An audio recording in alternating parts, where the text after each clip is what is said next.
ওরে দুনিয়ার মানুষ কি দিয়ে কেমনে বোঝায়, যেখানে হাসরের ময়দানে সকল পয়গম্বর ইয়া নাফসি করতে থাকবেন, সেই সময় আমার আপনার দয়ার মায়ার নবী উম্মতের মায়ায় বলতে থাকবেন, আল্লাহুম্মা উম্মতি আল্লাহুম্মা উম্মতি, আল্লাহ আমার উম্মতরে বাঁচাও, আমার উম্মতরে বাঁচাও।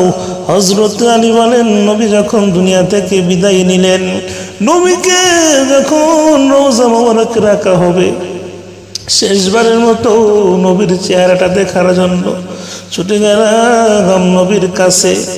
নবীর মুখ মোবারক দেখলাম নড়তেছে। আমি কৌতূহলবশত আমার এই কান নিয়ে গেলাম নবীর এই মুখের কাছে, দেখি তো আমার দয়ার মান নবী কি বলে। হায়াতুন নবী তেনার পবিত্র জবান দিয়ে বলতেছেন,